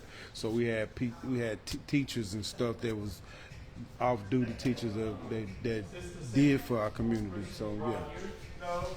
I interviewed Charleston before all the money and fame. He was a different guy, wasn't he? Not really. Oh. I mean, Cause when I interviewed him, like most of my friends, they hated him. And I'm the one like, man, he really saying something. And this, like I said, this was 2021. Like, I think this was a $750 interview. Now it's probably $7,500. So That's the one you did with T1. yeah. So I mean, you got to give him where he making money off the internet, but it's just like, I mean, I seen some come, I see some come, I seen some go. It's just the fact that you only get so long in the fame, and when you're dealing with fame, you only deal for so long. That's why they call it a 15 minutes of fame. You only deal with it for so long. And I'm just happy to say that I've been dealing with it for so long for just how I treat people. And I treat people with good customer service, and I learned that from the corporate world because I treat them like I want them to be treated. That's how I do. Speaking of, I forgot, I interviewed Bubba Dub too before, you know what I'm saying, one time in March. Shout out to my boy Trill Talk, because he kind of facilitated that. Mm-hmm. But this was before this was during the 40 years. This was before the trash, so this was probably before y'all got together. But see, I had reached out to you when he came and got on my brother-in-law's track, man. That I got time today to video shoot. You know what I'm saying? I met him through you. You know what I'm saying? I still didn't meet him, but you know I talked with you and set that shit up. But well, I mean, I don't know him like that. Well, I know his people though. I mean, he good people, man. Just business ain't good. Business it's some people can be good. And some people business can't be good. That don't mean they're not a good person. You feel what I'm saying? Yeah. It's just they don't understand the business game. And some people ain't business oriented. They don't understand business. They don't understand how it flows. So when you fuck up on the business part, it's kind of hard for you to fix the business part because you already know as a businessman to me, it's just like a bounce check. I'm not gonna get paid in the check no more. You feel what I'm saying? So it's like.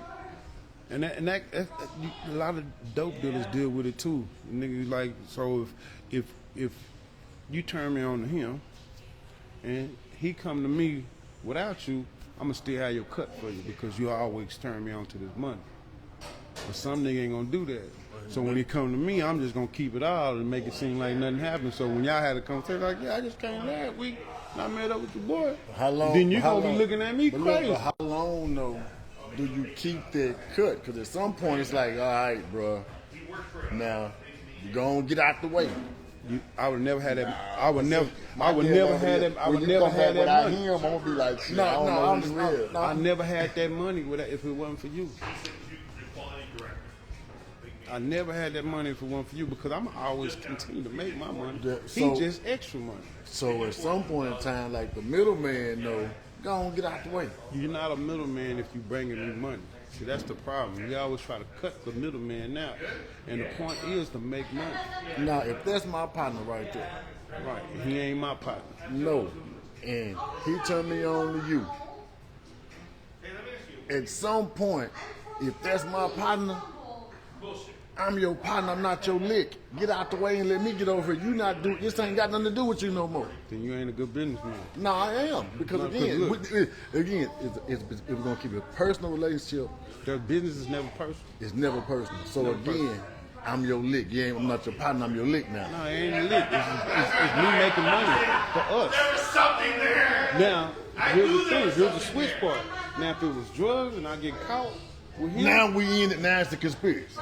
I'm still bringing you in. You going down too. We both going together. That's what I'm saying. So that's why you got to get out the way. He didn't hear me want to go. Cause see, if you took me to him, then after that, I don't even see him anymore. I just talk to you. Right. Cause But that's I'm your not gonna man, go. man. I'm not gonna go back behind over the there back without you. though. I'm not Yeah. going behind the back. I'm gonna expect. Like, I'm gonna say, hey man, Nah. what you want me to give you, bro? So I'm I'm gonna not pay you to going get out. over I'm there. gonna offer to pay you to get out. Get out my way, let man. me tell you how it also happened, and it come back to you. So I'm still working with this nigga, and this nigga robbed me. I'm gonna think you got something to do with it. And I'm gonna come to you like, you know, the boy robbed me, where he at? And what you gonna be like, what happened? Nah, they can't play like that. You can't play like that. Yeah, So you nah. gotta. That's why you keep it 100. So when I'm paying, when I'm paying you your little thing, like Sam came back again. Sam came back again. So when Sam fuck up, you gonna be like, shit, let's go get that nigga. Right off top, you gonna say, let's go get that nigga. I'm trying to get Sam out my way. I'm gonna say, hey, bro, how much do you want for your man? Get out my way. I'm gonna give you, because it could go like this. So you be like, you only making 50 cents. You making 50 cents a unit. Right. I may not be getting, so bro, you gonna make 500. Just let me give you 5 bands and get out my way. Don't get out my way. But see, That's different. That's not, that's I'm coming. That's different. If you say, hey, Let me body Sam, man. Sam be coming here 2 weeks, 3 or 4 times a week. It ain't worth you So getting. let me just, what can I pay you? Cause Sam keep coming, I'm gonna keep the money. So what can I give you? But I'm coming back to you for the business. It's business. Correct. I'm coming back to you for the business. I don't want to know him. That's your man. Right. It had nothing to do with you. Yeah, nah. Cause he brought you to me. You know what I'm saying? That's your man. So I'm you know gonna what make I'm sure saying? he good. That's just like if like hotels. When you bring somebody to the hotel, they give you a discount. Yeah. You know what I'm saying? It's your reference. Not take care of the reference is crazy. Yeah, but I don't know what reference got going on or you. Nah. Shit, nigga might been playing me the black whole man time. business. I don't know. My price is gonna be crazy. Yeah. Must be crazy, huh? That's what my man said. I'm gonna spin them. I'm gonna tell you what's crazy though, right? It's like my kinfolk, man. Shout out Boosie Crane, man. He be making a little flash drive, right? And he put the music and shit on it. So I had got a flash drive from Boosie, man, and I've been listening to Long Way, but I ain't know who the fuck he was. Long Money. So check me out though. So I've been jamming him, and I didn't know who he was. So my little cousin was like, "Shit, bro, that's that dude right there." Who? Yeah. I said, "Oh, him? Oh shit, go ahead with him. You know, I be listening to him. You know what I'm saying? That's So little shit. bro. Yeah, you know what I'm saying? That's the next project, man. It's crazy though, cause I didn't know who he was. I just be jamming him though. You know what I'm saying? It's crazy. You know what's really crazy? When I came over and talked to y'all internet ain't messed up one time. Hey, that's fucked up too. Got a point. Hey, it really haven't. That's crazy. Cause hey y'all, shout out, man. We gonna spin this back, man. We gonna sit down in a more professional setting, man. Cause DJ Wildhair is dropping some real jewels, and I know a lot of people want to know the back history on a lot of stuff that you know, man. Cause it's like this barbershop talk all across Texas, man. You know what I'm saying? Just I be know real about about it. You know what I'm saying? Like shout out Corey Miller.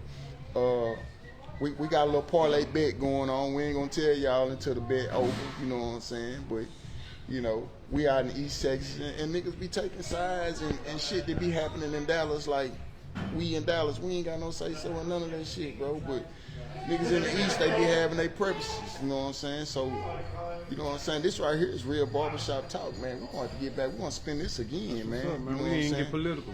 That's Yeah, good. yeah. We ain't talk about the Epstein files, none of that shit. One thing about the Epstein files, man, that I believe is not going to change nothing. The FBI been had it since 2011. And right now, Trump laid the groundwork to say it's a host, it's a Democratic host anyways, whatever you find in there. Now he's saying, I want to release it. I've been wanting to release it. Yeah, he been saying he been wanting to release it. No, he been saying that he wasn't in the files. Yeah. But here's the thing. He blamed When did we start voting for evidence? Facts. That's the political part. Yeah. See, that's why I think both parties works for each other, because they're not asking the right questions.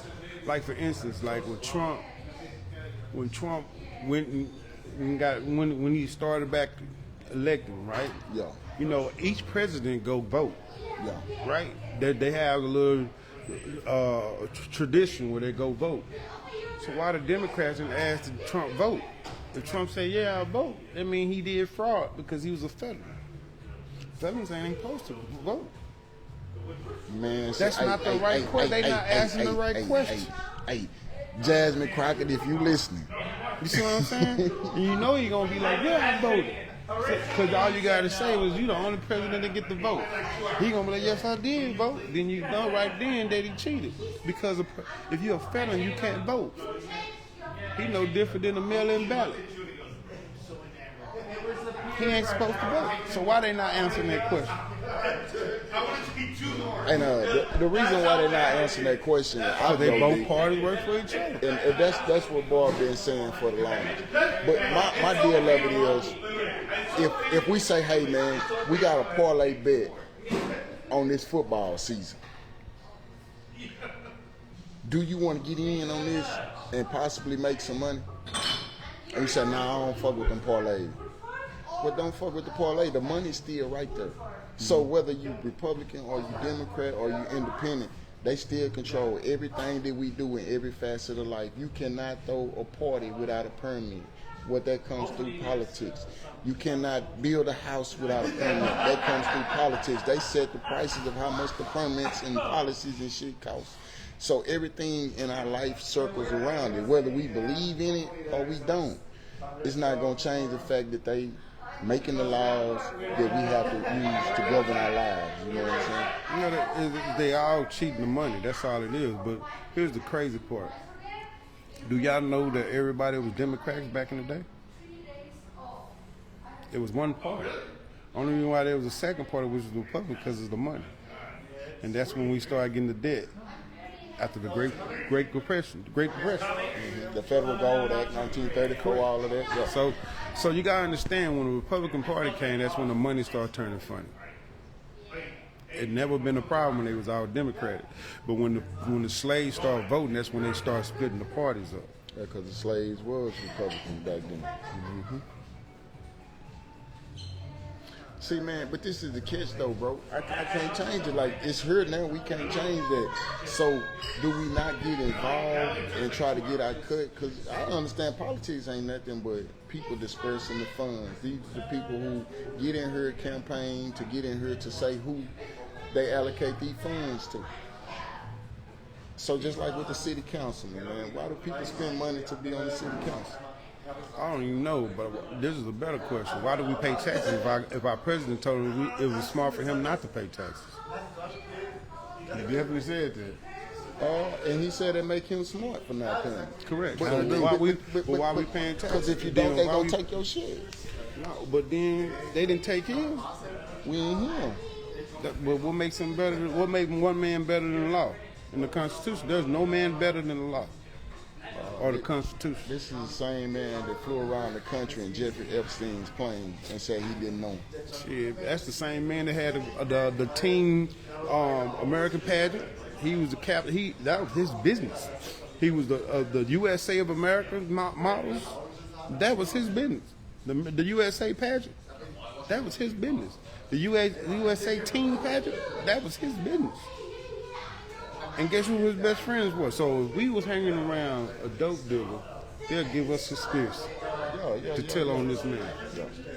So why he ain't got no conspiracy with being with a child? Like You just said, is one man better than the other? It looked like it. I think, and I've been saying that it's so many people that have done took part in whatever that Epstein shit is, the whole system will collapse if they finally just release. Whenever they release that shit, what system? the government, Hollywood, athletes. The government been freaking. Think about the Playboy Mansion. They had 15-year-olds as waitresses. I'm already knowing this. It's facts. But Look, what's the name? Flint? Larry Flint. hustler. They're hustler. He been having, but let me just be fair. Let me be fair with American history. It was okay to date a 14-year-old as long as you got permission from the parents. At one time. At one time. There was no age limit to go buy no cigarettes or buy no liquor at one time. There was no such thing as woman abuse or child abuse at one time. There was no such thing as women's rights at one time. So it's kind of hard to construct where the line lay. But you gotta understand, in the Epstein file shit, there was a line laid. Talk to me. So when that line was laid, then we got to go further back to when the line was laid and who he was friends with. Because there could be a reason why Trump didn't like Hillary. Nobody. Because he was sucking goddamn Clinton dick. Hey, man, I seen that. I was saying, I hope that's AI, man, when they had wasn't Trump no playing with that fucking AI. man Pepper. I said, man, I sure hope that's AI. Because one, as a grown man, bro, That's terrible. You If you're the can't touch me president, like man. that, man. But if you're a president, bro, and somebody saying that you gay, After you've been talking about gay people all this time. and then stricken their rights, I would be mad in the motherfucker that called me gay. Barack was gay. Barack gay? Yeah. Are you sure about that? Yeah. He said that? I don't know if he said it, but his lover said it. Who love him? He got a book. He got a man wrote a whole book about it. That don't mean that the book is right. Then you got another his supposed lover. The guy that was in the church got killed before it come out. Then, like I always say on every show, Michelle is a man. Nobody want to believe me when I say Michelle Obama is a man and Barack is a sissy. That, boy, that was a different one right there. Yeah, man, do the knowledge on that, Okay, man. Michelle was a man. Do the knowledge on that, man. You ain't never that seen why her he pregnant. always smoking You cigarettes? ain't never seen her pregnant. Hold on, bro. What That's you why he ask? always smoking cigarettes. Because Obama be smoking the shit out of some cigarettes, bro. It's the guy that wrote a book. I can't think of the name of the book, but he was saying when Obama was smoking crack and he was giving him head in the back of the car. So like, this is a real book. If that book wasn't real, somebody. What made it real? Well, it don't say non-fiction. I mean, it don't say fiction on it. But this guy showed got Where'd some. you get the book from? And he was in a part of. It's Where you get that book from? Google, Amazon. It's a Google Google Amazon. You can YouTube all this information. Child porn. How old was it? It was called Barry Soderbergh. What was his name? Barry Sotero. Why you rubbing on your knee? You know what I'm saying? It's political. Yeah, man, but I don't want to. No, but you gotta understand this right here, right? Like if I tell you a story, when you tell him that story, it's not gonna be 100%. No doubt. Right? You feel what I'm saying? No And it's doubt. gonna like if you hate just a little bit of me, you're gonna put it to a little hate. Just think about it. Now, if you're my enemy and this is our friend, it's gonna be things you tell him that I might not approve of, but I don't know. Obama might be gay. He ain't my nigga, so I don't care. But he do smoke a lot of cigarettes, like he nervous about something. He got a history, man. That's part of the nerve, nigga. A lot of people My grandma said I smoke cigarettes because my say. nerves bad. Go get me another pack. Yeah, where smoke is I fire, don't know. He man. might be gay. He ain't my nigga, but he do smoke a lot of Smoke Nigga cigarettes. smoke a lot of cigarettes, bro. He smoked so many cigarettes. Both of his kids smoke cigarettes. Them ain't his real kids. Damn, for real? No. They They adopted. look just like They had no. You got to see their real parents, which was the Obama's friends. Go look up those kids' real parents, man. They were actors, man. Them kids actors, man. Look it up now. When you leave, we'll get back with us and be like, damn, I looked up. What about Trump? You know, them not his kids either. I don't know, Them not his kids. but I know his name really was Drump with a D. It wasn't Trump. It was Drump. Nah, hell. Look it up. Look it up. No. You ain't done the knowledge. Who ain't did the knowledge? You ain't done the knowledge. How far you want to go back in the knowledge of Trump? You ain't went Don't you know for. Trump and them family snuck over here from Harlem? You ain't went far back. Hold on. You ain't went far back enough to know it's not Trump. It's Drump with a D. Now, you ain't went that far back. This is what I do know. The brand of the name is solid. Ain't no Trump. Yeah, would come because money was there. The money was there. Correct. So he been doing that since he was 21. So when he was drunk, what age was he? That was his daddy and them. They changed their name. Like before him, his daddy and them was Yeah, drunk. they changed their name because I don't know if it was drunk. But I'm drunk, telling you whatever. what it was. They changed their name because they snuck over here from Ireland. So, but watch when you go back and look it up. Watch what you come up with. You're gonna be like, damn, he tried to tell. That's weird because I'm gonna show you right now. I'm gonna show you right now. Because Trump, Trump was never the smart one. It was his brother that died from COVID. He was supposed to be the smart one. Don't you know his dad had him with I was so excited to. But he's not from Germany. And when I wrote it, He's from Ireland. His grandmama said they were from Ireland. They snuck over her. So you telling me the man that want to kick everybody out the country, grandma snuck over here? His all of mama, them. Ain't none of them from over here. And do y'all know Trump has a wife for real that died from? She died 2 years ago from some type of illness. It was an illness, but he paid her gag orders. He got gag orders so she couldn't say no when he was going for president. I believe that. Yeah, that's old girl from Russia. That's why you think that Russia, every time he say something about old Putin got Trump snorting cocaine and getting fucked by guys.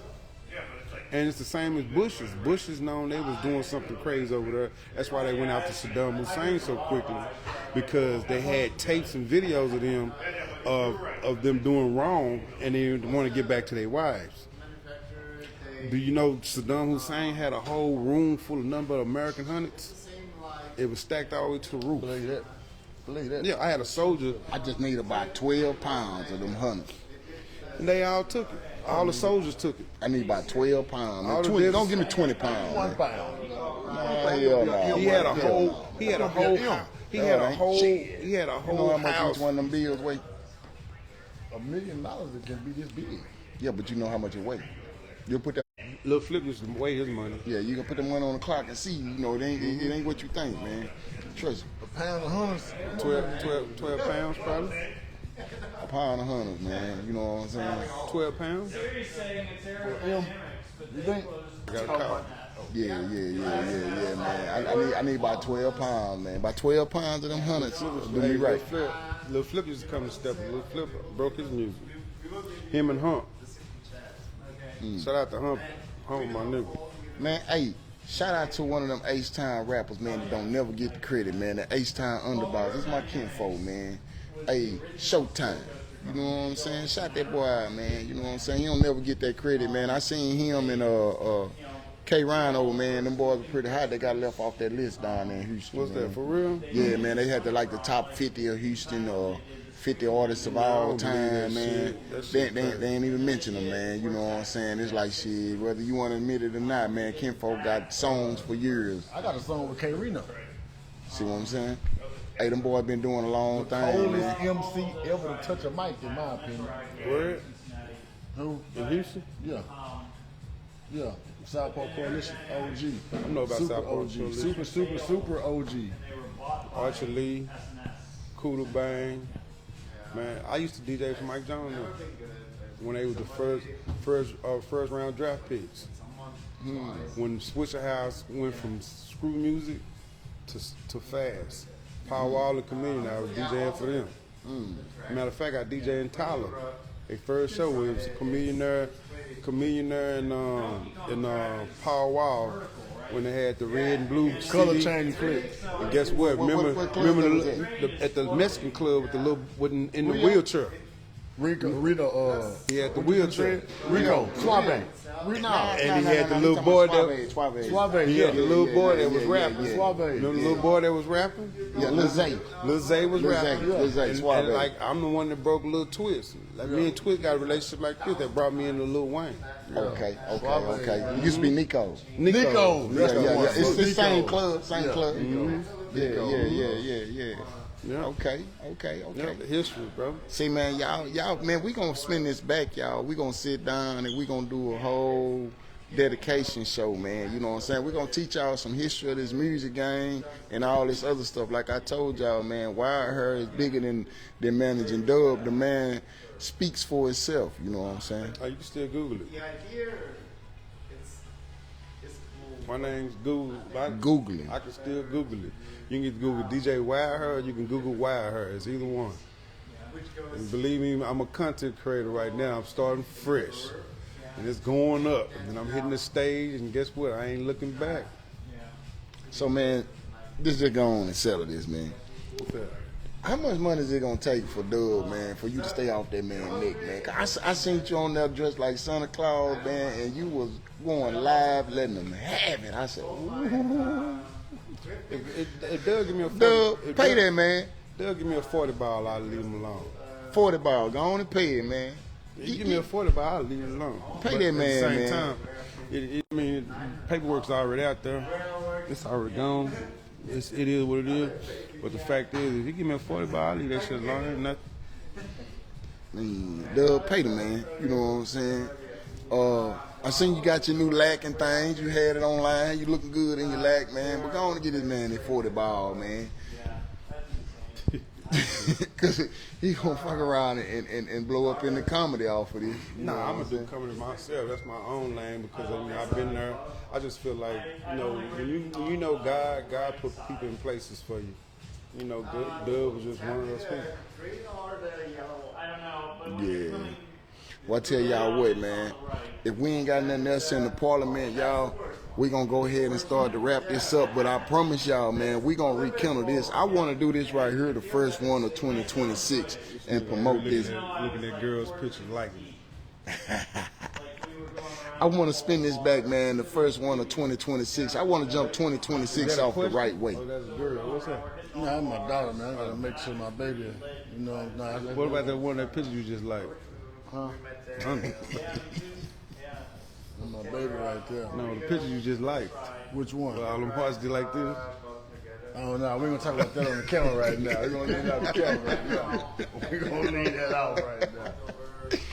But Yeah, what with the you special think effects. though, wire her, man? Can we run this back, man? First thing 2026, man. You know what I'm saying? Possibilities, man. If I ain't flew off Oh somewhere else. man, you sound like you get too Hollywood on us. Yeah, man, we gotta lock that in live on Political Street Talk, man, y'all. Cause I ain't gonna lie to y'all, man. DJ Wire, he got a lot of information on a lot of things. But I know a lot of y'all tonight got a little snippet of it, cause when he went into the Raw Lee thing, man, cause it's like this is barbershop discussions all over, man. A lot of people want to know, and it's like we all just be speculating, but this man was there. He was around the peoples. He's in the mix, and he understand and got a whole overview of this, man. I really want to get down into it all, man.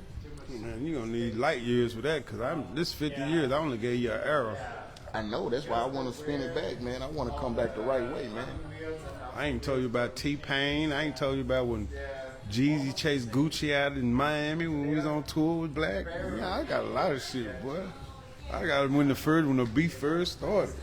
I got the franchise boys when they was beefing with Gucci and the people. Boy, I got all that. I got The street talk, man. a lot of shit, boy. I got Is this exclusive stuff that ain't been told? I ain't never told anything like Oh that. man, don't get Hollywood yet, man. Come on I back. ain't Hollywood. But if you can't reach it, We're gonna get a man, I'm contract. gonna have to. Get this thing right, man. This man just told me he paid Charles White $750. I ain't doing this for free. I need to come back to holler at Charles White and tell this nigga be my manager so I get paid through this nigga. And that's how the business gonna go. Facts, man. He starts sweating. He did, though. Hey, man. Start talking about money, and nigga starts You sweating. sweating more to go. I've been drinking wine. I've been drinking water. Hey, though, man, I ain't gonna lie to y'all, man. Like that picture, something happened. Hey, some gonna shake, man. 2026, man, Political Street Talk, man. We going to the moon, man. To the people out there in the parliament who be rocking with us, man, I appreciate y'all. Yeah, we appreciate And everybody, man. once again, man, I apologize for the technical difficulties with this internet, but we definitely gonna work this out, man. This is the first show we done on the road. We coming to y'all live from Frisco, Texas, man. We out here with the one and only DJ Wildhair, man. Y'all make sure y'all check in, tap out. Tap into what he got going on. Go follow him on Instagram, Facebook, on all platforms, man. All platforms the same thing. Nah, my real name is on Facebook because they blocked me on my other two. But I'll tell you one thing, I got more followers now and then, and I got more content. But Miss DJ Wire underscore it on Instagram. I lost my page at 50,000 back in the day. The Russians took my page. But The Russians? Russians. That's when the war started. The motherfucker was taking people's pages. They wanted to pay like $125 to get it back. I didn't do it. 125. Man, they done got my son for a couple pages, man. They be wiping their nose. They be, well, that was back when the Russians started fighting. And what happened? We had brought Yo Gotti to headquarters, and it had like a music infraction or something. And I was on a plane, and before I got on the plane, I just accepted it. By the time I got off the plane, my shit was gone. They changed my email and all that shit. But I ended up getting it back, but didn't have all my followers and stuff on there. You paid for it back? Hell no. It somehow, when I wouldn't pay, and I was fighting for it, after 3 months, I got it back, going through my Facebook. Then I lost them pages, but now I got more followers now. My Facebook is Alfred Ray McGowan Jr. That's my real name. And I got like, 15K on that one. And I'm on everybody's neck. I'm rude, I don't give a fuck, and I don't care. That sound like I'm trolling like a that motherfucker. sound like a tagline that I'm trolling like a motherfucker. sound like a political street talk tagline. That's why we up here. You know what I'm saying? I'm trolling like a motherfucker. You ain't gonna like me on that motherfucker. I might make you laugh. I might say your coochie stink. I might say your boyfriend ugly. I might say your dogs smell like shit. I might say something crazy just for me to get a clickbait. I'm on a mission. Man, I tell you what, man. I know we got a little drive on our hands, man. Yeah, so, I know, boy, man. I'm gonna give it to you, man. You know how we do, bro. If you didn't know, man, this is a piece of my work right here, man. We take this real serious over here at Political Street Talk. Y'all listen, if anybody's in the chat and you haven't got my book yet, this one, it's on Amazon. I'm gonna put the link in the bio. Let Us Pray, Transformation by Making Prayer a Lifestyle.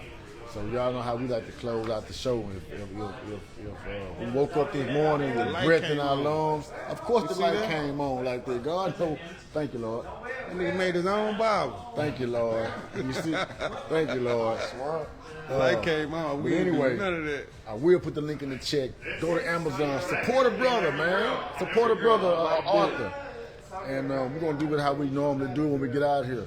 Father God, thank you for giving us traveling grace up the road. Thank you for waking up this morning. Thank you for continuing to guide us, lead us in a way so that our hearts remain open and our ears remain open to truth, wisdom, righteousness, and understanding. Continue to just bless over us and destroy everything that gets in our way, in our path to obstruct us from living a life according to your will. We come right now in the name of the Most High God saying amen. Amen. Amen.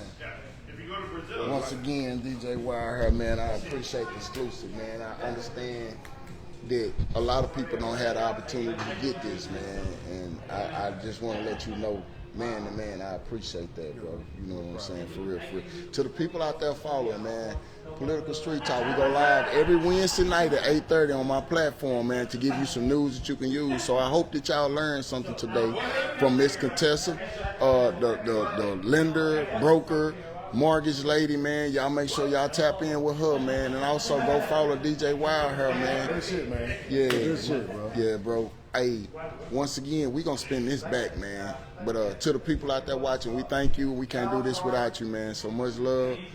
Yeah, because I done heard some exclusive Political Street Talk, baby. We need to break this, man. We need to break some other stuff.